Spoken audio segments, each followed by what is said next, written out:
Smoking is super cool, I mean it. क्योंकि smoking करने से कैंसर वगैरह बिल्कुल नहीं होता। इतने सारे एक्टर्स जिन्हें हम हीरोज कहते हैं मूवी में हर बार स्मोक करते हैं, उनमें से तो कोई स्मोकिंग से नहीं मरता। वो स्मोक भी करते हैं और 6 पैक एब्स भी दिखाते हैं। अगर ये सिगरेट उनका कुछ नहीं बिगाड़ सकती तो हमें डरने की क्या जरूरत, राइट? इस वीडियो में लेक्चरबाजी बिल्कुल नहीं होगी, सिर्फ एक्सपेरिमेंट्स होंगे। जैसे स्कूल से कितनी कदमों की दूरी पर आपको दुकान में सिगरेट या वेप मिल जाएगी। सिनेमा से पहले चलने वाले वो नॉन स्मोकिंग एड्स लोगों की सिगरेट क्यों नहीं छुड़वाती। स्मोकिंग करने वाले लड़के लड़कियों को पसंद आते हैं क्या? And what about girls who smoke? Well, इस वीडियो में हमने लड़कियों से पूछा कि क्या वो स्मोक करने वाले लड़के पसंद करती है या non smokers, and the answer may surprise you. Bharat की स्मोकिंग इंडस्ट्री कितनी बड़ी है? स्मोकिंग के एड्स वगैरह तो आते हैं नहीं, फिर भी ये इंडस्ट्री हर साल ग्रो कैसे करती है? भारत में सारे नो स्मोकिंग कैंपेन्स फेल क्यों होते हैं और इनसे हमें क्या फर्क पड़ता है? अगर आपको ये एक्सपेरिमेंट्स पसंद आते हैं तो वो लाइक बटन प्रेस कर दीजिए ताकि हम ऐसे ही इंटरेस्टिंग वीडियोस आपके लिए लाते रहें।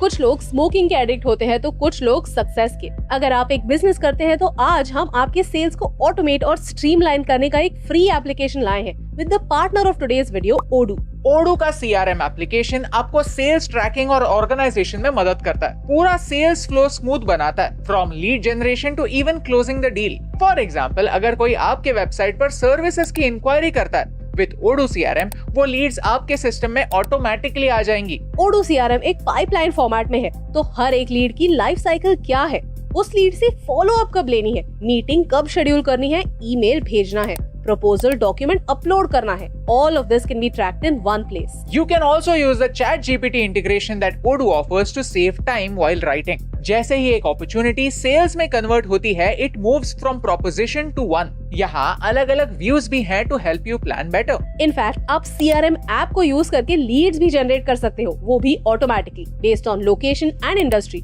to help you close more sales and achieve your sales target. Odoo एक all-in-one मैनेजमेंट सॉफ्टवेयर है जो आपकी बिजनेस की हर जरूरत को पूरा करता है। आपका पहला ऐप Odoo पर लाइफ टाइम के लिए फ्री है with unlimited customer support and hosting. By paying 580 rupees a month, आपको Odoo के सारे ऐप्स का एक्सेस मिल सकता है, which are all integrated in one place, so all the apps work together. You can check out Odoo CRM application with a link in our description. तो आज ही Odoo के CRM application को checkout कीजिए और अपने sales को turbo charge कीजिए।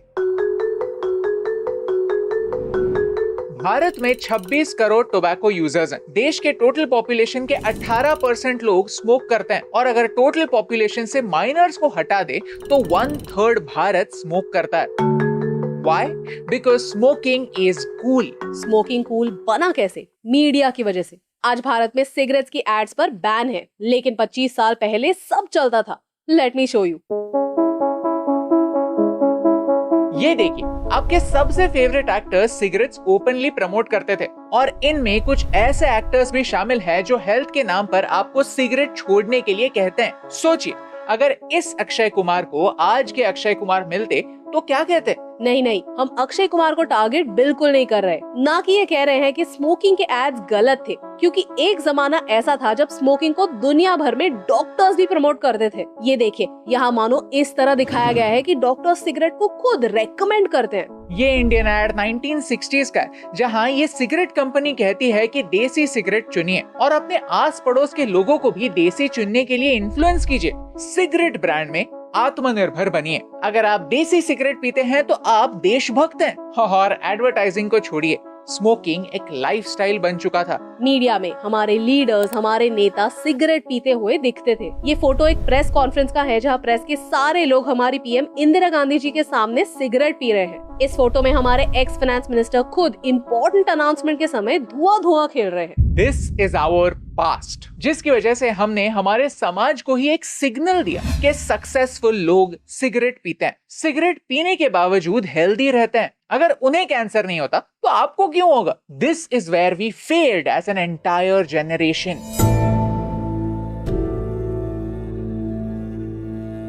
भारत सरकार को स्मोकिंग बैन कर देनी चाहिए। आपको भी यही लगता होगा ना? Then let me tell you, it is not that simple. Why? The answer is money. चलिए समझते हैं कि स्मोकिंग इंडस्ट्री भारत में कितनी बड़ी है। भारत का स्मोकिंग मार्केट 2023 में 1 लाख करोड़ रुपीस का था। That is $12 billion.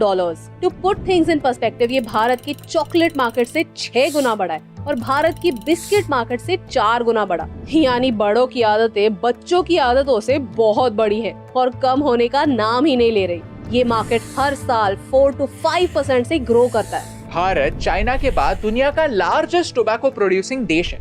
हम ये प्रोडक्ट्स 115 देशों को एक्सपोर्ट भी करते हैं। टोबैको एक्सपोर्ट से इंडियन कंपनीज 9,700 करोड़ रुपए हर साल कमाती हैं और ये एक्सपोर्ट्स हर साल बढ़ते ही जा रहे हैं। भारत में हर साल 12,000 करोड़ सिगरेट्स बिकती हैं। भारत की ये टबैको इंडस्ट्री पैसे तो कमाती है ही, लेकिन 4.6 करोड़ लोगों को एम्प्लॉयमेंट भी देती है। खेती से लेकर बीड़ी बनाने तक ना जाने कितने लोग स्मोकिंग इंडस्ट्री में इन्वॉल्व हैं। डिड यू नो भारत के टोटल टोबैको प्रोडक्शन का 50% एक स्टेट आंध्र प्रदेश से आता है। उसके बाद आता है नंबर कर्नाटका का, जो 25% टोबैको प्रोडक्शन के लिए जिम्मेदार है। फिर गुजरात, तेलंगाना, उत्तर प्रदेश, महाराष्ट्र, बिहार, ओडिशा जैसे स्टेट्स आते हैं। लेकिन सबसे ज्यादा कंजम्पशन उत्तर प्रदेश में होता है और सबसे कम गोवा में। यस, गोवा का सिर्फ 9% पॉपुलेशन स्मोक करता है और ये हम नहीं, खुद press information bureau of India ने कहा है। ये नंबर्स काफी इंटरेस्टिंग है। आई डोंट स्मोक, ना कि मैं स्मोकिंग इंडस्ट्री की कस्टमर हूँ, ना ही एक फार्मर जो सदियों से टबैको ग्रो करता आया है। तो स्मोकिंग बैन करने से मुझे कोई फर्क नहीं पड़ता, लेकिन भारत के 26 करोड़ टबैको यूजर्स जो एडिक्ट्स बन चुके हैं उन्हें फर्क पड़ता है। वो कंपनीज जो टबैको प्रोडक्ट्स बेचती हैं और भारत में रेवेन्यू लाती हैं उन्हें फर्क पड़ता है। वो 4.6 करोड़ लोग जो स्मोकिंग पर अपने एम्प्लॉयमेंट के लिए निर्भर है उन्हें फर्क पड़ता है। मैं ये नहीं कहना चाहती that cigarettes are good for society. I actually feel very sick कि मेरे आसपास कोई अगर स्मोकिंग करता है, मुझे बिल्कुल पसंद नहीं है। बट यही कहना है कि कोई प्रॉब्लम के लिए ऐसा आउटराइट सोल्यूशन नहीं होता।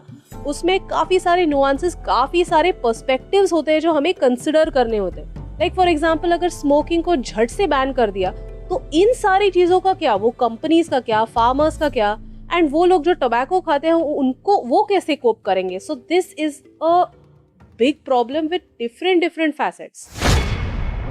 उफ, ये प्रॉब्लम इतना कॉम्प्लिकेटेड क्यों बन गया? इस स्ट्रेस की वजह से मेरा दिमाग घूम रहा है। मुझे ही एक सिगरेट की जरूरत है। हम लोगों से पूछते हैं कि क्या उन्हें सिगरेट पीने वाले लोग पसंद है या ना पसंद। आपका पार्टनर स्मोक करेगा तो चलेगा आपको? हाँ चलेगा। नहीं मेरे को नहीं चलेगा। रेगुलर स्मोकिंग नहीं चलेगा। अगर वो तुमसे साथ रहता है तो वो अपनी बॉडी के लिए तो केयर करे। ये बहुत बड़ा रेड फ्लैग है ये। I start sneezing or coughing. I cannot take that smoke, so maybe that's why. I don't like smoking and I would not like my partner smoke as well. If your partner smoked, would it be fine with you? No. Cool nahi hai. Conceiving is also very difficult. Smells very bad. Yeah, it's kind of cheap honestly. It's cheap honestly. I find it cheap. Wife पहले से smoke करती होगी तो छुड़वा देंगे। आपसे कभी share किया कि वो छोड़ना चाहते हैं लेकिन हो नहीं पा रहा है, ऐसे प्रॉब्लम्स आ रहे हैं? यस, बोला है, लेकिन बाद में वापस चालू कर दिया उन्होंने। बोल रहा है कि छोड़ा नहीं जाता है, बहुत ही मतलब तलब लगती है। I have seen friends who have just started smoking because they go through stress, job stress, this and that, और जॉब लगते ही स्मोक चालू कर दिया। अगर हमें स्मोकिंग के प्रॉब्लम को समझना है तो एक स्मोकर की तरह सोचना होगा। ज्यादातर स्मोकर्स बचपन में या टीनेज में स्मोकिंग करना स्टार्ट करते हैं। 2003 में cigarettes and other tobacco products act आया, जिसके बाद टबैको प्रोडक्ट्स के एडवर्टाइजमेंट्स बैन हो गए। 18 साल के कम एज के बच्चों को सिगरेट बेचना बंद कर दिया गया। एजुकेशनल इंस्टीट्यूट्स के 100 मीटर के रेडियस में कोई भी टबैको प्रोडक्ट्स बेचे नहीं जाने चाहिए। पैकेट पर वार्निंग आना स्टार्ट हुआ और पब्लिक स्पेसेस में स्मोकिंग बैन हो गया। इतने सारे एक्शंस लेने के बाद इंडिया का स्मोकिंग मार्केट श्रिंक होना चाहिए, राइट? ये देखिए, एक कॉलेज की दीवार को लगकर ही सिगरेट्स बेची जाती हैं। रूल्स होने के बावजूद फॉलो ही नहीं होते।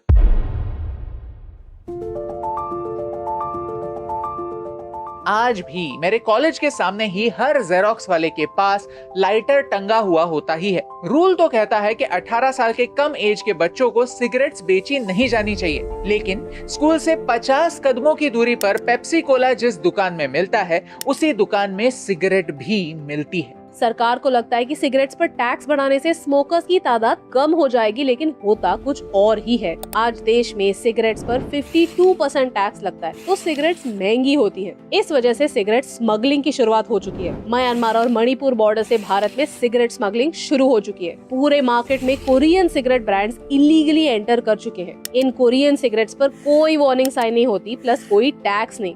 मतलब स्मगलिंग होने के बावजूद एक कोरियन सिगरेट 10 से 12 रुपए में मिलती है, वेराज इंडियन ऑफिशियल सिगरेट्स 15 से 18 रुपए में। आज सिचुएशन ऐसी है कि देश में बिकने वाले 10% सिगरेट्स इलीगल है।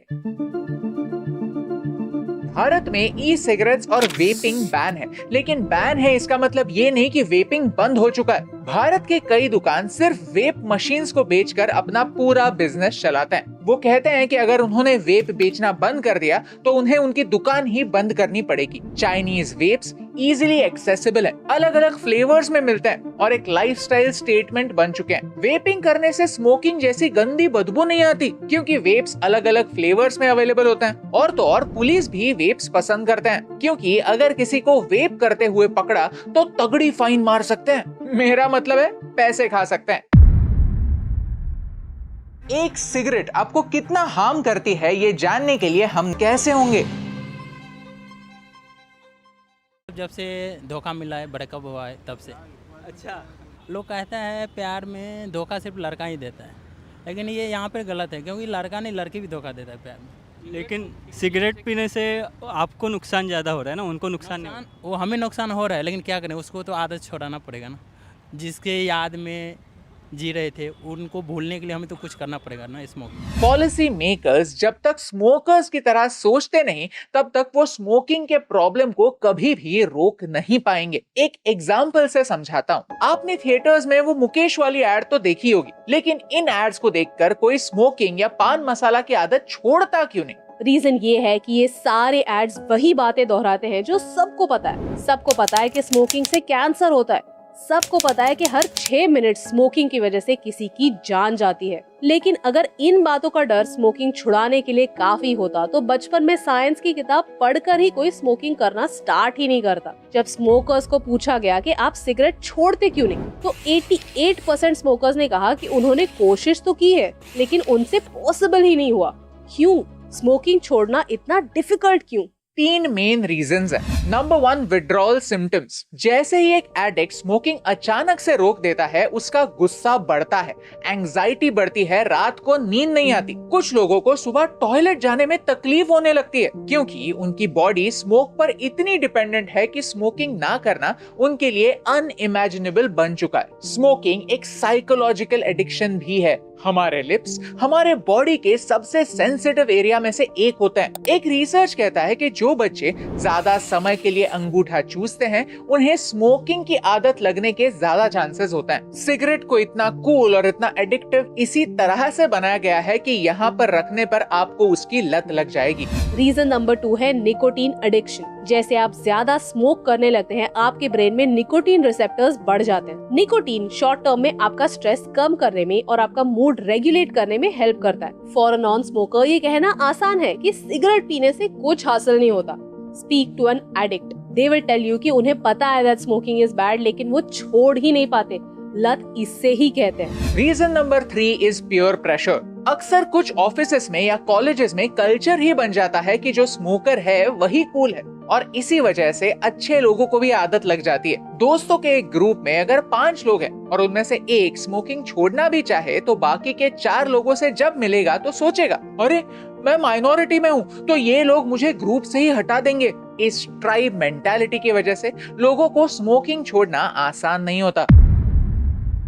तो इस वीडियो में हमने क्या सीखा कि स्मोकिंग सिर्फ एक फिजिकल एडिक्शन नहीं, ये एक साइकोलॉजिकल एडिक्शन है, एक लाइफस्टाइल एडिक्शन है। सारे एंटी स्मोकिंग कैंपेन्स में प्रॉब्लम यही होता है कि कभी भी स्मोकर्स के पर्सपेक्टिव से सोचा ही नहीं जाता। ऐसा अज्यूम किया जाता है कि अरे स्मोकिंग छोड़ना तो आसान होना चाहिए, स्मोकिंग छोड़ने के लिए बस विल पावर की जरूरत है और कुछ नहीं। इसीलिए ये सारे एंटी स्मोकिंग कैंपेन्स फेल ही हो जाते हैं। हमें एडिक्शन को एक होलिस्टिक पर्सपेक्टिव से देखने की सख्त जरूरत है। सरकार ने नियम बनाने के बावजूद स्कूल कॉलेजेस के आसपास स्मोक्स और खास करके वेप्स बड़ी आसानी से मिलते हैं। स्मोकिंग से कैंसर होगा ये तो सबको पता होता है, लेकिन वो सिगरेट की आदत छोड़ नहीं सकते क्योंकि सिगरेट उन्हें इंस्टेंट प्लेजर देता है और कैंसर इमीडिएटली तो नहीं होता। जब तक हम एंटी स्मोकिंग कैंपेन्स नहीं बदलते, स्कूल्स के आसपास मिलने वाली पान बीड़ी दुकानों को बंद नहीं करते और हीरोज को कूल दिखाने के लिए उनसे बेमतलब स्मोकिंग करवाते रहेंगे,